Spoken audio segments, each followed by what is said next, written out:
السلام عليكم ورحمة الله وبركاته. وين سلام دمان walaaley Soomaaliyeed meel kastoo joogtaan. waa mar kale iyo walaashin Xafsa Shire kusoo dhawaada channelkayga hooyada maanta waxaan idiin wadaa cuntooyinka ilmaha ay ku cayilaan. maxaa jiro hooyooyin badan oo ka cabanaya caruurta oo caata ka ah liajligeeda oo waxaana jiri karo waxyaabo badan oo keeno ilmaha caatanimada ma fahanteen. marka caatadana yacni ma caato walbana horta cudur ma ahan, cayil walbana caafimaad ma ahan. intaas haddii aa qalbiga ku haysatid yacni wax badan ayaa kaa degi doona culays marka muhiimadda waxaa waaye horta inaa ogaatid cunugaaga maxaa u keena horta caatanimada, ma mid uu ku dhashayaa mise mid oo intuu xanuunsaday uu caato noqday uu kasoo kabsan waaye.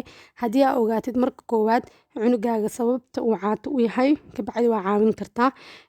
si kastoo ay ahaataba haddana waxaa jiro ilmo si kasta haddii wax loo siiyo aanan isbedelaynin oo fir ahaanba oo u dhalaninba inay cayilaan, ma fahanteen.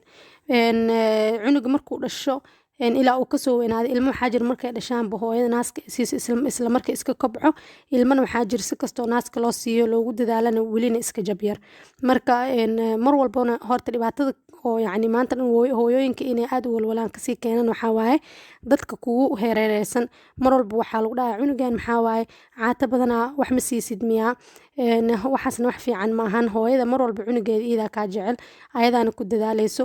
hooyooyin ilmaha iska dayacan way jiraan, laakiin mar walba hooyo cunugeeda waxay jeceshahay inuu u qurxanaado oo maasha Allah u ahaado. marka hooyooyinka ha laga daayo mar walba cunugaaga maxaa ku dhacay caato badanaa, yacni definitely wax iida ee doorata maahan. cunugan asaa caato hooyada bay ku dadaashay, asaa isbedeli waayo maho wax laga qaban kara ma lahan. haddana saasay tahayne weli waa iskasii dadaaleyna anakoo ujeedno cunugan inuu caata yahay oo si kasta wax u siisan cayilin, haddana weli give up ma sameynaysid oo dadaalka meesha kasii wadeysa. marka maanta waxaan rabaa inaan la wadaago cuntooyinka ilmaha ay ku cayilaan. cunuga marka haddii aa og tahay wixii u keenay caatanimada aa ogaatid kadib aa ku dadaashid. horta muhiimad waxaa cunuga inuu cunto kuu qaadanaa uuna kuu caafimaad qabo. cunugaaga hadduu cunto kuu qaadanaa uu caafimaad qabo waxaa ku walwashid wax oo yacni wax muuqda maba ahanba maahan oo walwalka badan ma fiicno. asaa iska koraa cunuga asaa iska weynaana hadduuba caafimaad qabo oo koriinka loogu talagalana uu ku socdo oo cunugana hoos u soconin okay waay, ma fahantay. just waxaa ka ilaalinaya cunuga inuusan hoos u soconin oo mar walbaba hoos u soconin inaa ka ilaalisid waay. marka cuntooyinka ilmaha oo la siiyo maxaa kamid marka oo ilmaha cayiliyo waxaa kamid maxaa lahay ukunta ilmaha protein ka buuxo. ilmaha waxay ka helaan nafaqo badan. waxaa u sameyn kartaa ukunta waa u fufuurin kartaa ama waxaa ugu karin kartaa saliid yar ama subag yar aa ugu karin kartaa oo waxaa ku siisan kartaa quraacda subaxdii. waxaa kaleeto oo jiro aa sameyn kartaa avakaadhada ilmaha way u fiicantaa wayna ku cayilaan. inkastoo Soomaaliya hadda ay taalo haddana waa qaali, waalid walba ma awoodi karo inuu gato. marka avakaadhada iyadana haddaa heli kartid oo meel laga hela aad joogtid oo cunugaagan uu caato yahay ugu dadaal. waxaa ku jirto fats oo yacni oo healthy ayaa ku jirto. mooska sidoo kaleeto ilmaha wuxuu ka mid yahay cuntooyinka ilmaha ay ku cayilaan. siiba mooska aadka u bisil, mooska markuu aad u bisil yahay uu macaanka uu noqdo ilmaha wuu u fiican yahay in la siiyo, way u fiican tahay. subaga sixinta cuntada inaa ugu dartid ilmaha, laakiin in laga badiyo maaha. wax walba horta xadiyay leeyihiin, ka badiskana ma fiicno, ku yareyskana ma fiicno. wax qiyaasa inaa ilmaha aa siisatid. fruitska qalalan sida zabiibka camal, zabiibka ilmaha aad ugu fiican yahay, dhiigana wuu usoo celiyaa. marka zabiibka intaa soo gadid aa dhaqdid ilmaha sida looska camal ay u cunaan.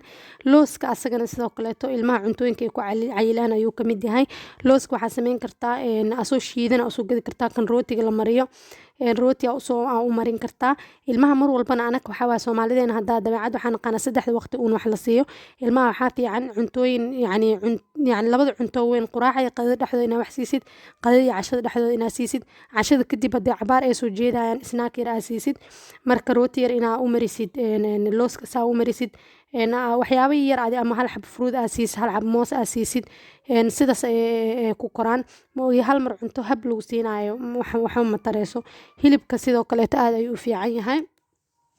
hilibkeena anaga aa cunno ilmaha inkastoo hilib badan aa la siina haddana waxaa fiican isbuuci haddii aad awoodi karin maalin kasta hilib badan inaad u gadin waxaa sameyn kartaa isbuuci hal mar ama 2 mar hilib ay ka dhigi karaan inaad u samaysatid khudaarta aad siisid digaaga hilibka doorada ama digaaga sidoo kaleeto caanaha lo-da oo full faatka ah oo yacni subaga laga saarin aaday ugu fiican yihiin digirta maxaa lahaye bataati macaanka iyo baradhada caadiga ah waxaasoo dhan ilmaha way ku cayilaan maxaa lahaye qumbaha marka aad shiidid caanaha kasoo baxo marka siyaabo badan oo u sameyn kartid ayaa jirto cuntooyinkan oo ilmaha nafci kaaga heli karaan maxaa lahaye saliida oliveta sidoo kaleeto saliida olivada waa saliid oo yacni caafimaadna qabto ilmahan ay ku cayilaan cunto walba u karisid kis yar haddii aa ugu dartid wax badan ayay ka faa'iidayaan marka inta cunto aan soo sheegnay ilmaha kaligood inaad siisid qasab ma ahan mar walba waxaa ugu dhex dari kartaa ama snack ahaan ugu sameyn kartaa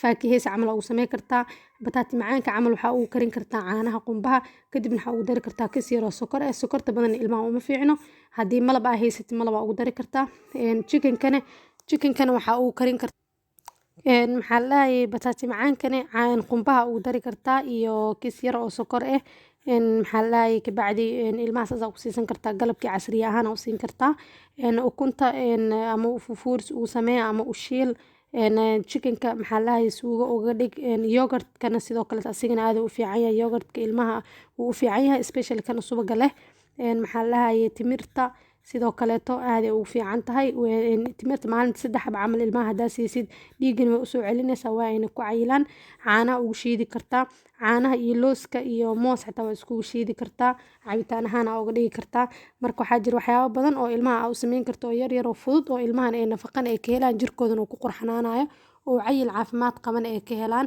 cayilka tirada badan horta ilmaha ma fiicno caafimaad ahaadna uma fiicno isha zaa'idkaana way kaaga dhacaysaa marka ilmaha inay iska nuurayaan iska quruxsan yihiin oo yacni maasha allah yihiin way fiican tahay marka insha allah waxaan rajeynayaa inaad ka faa'iidi doontiin soo dhawaada insha allah lasii wadaaga hooyooyinka u baahan dhammaantiin waa mahadsantihiin jazaakum allah khayr asalaamu calaykum waraxmatullahi wabarakaatu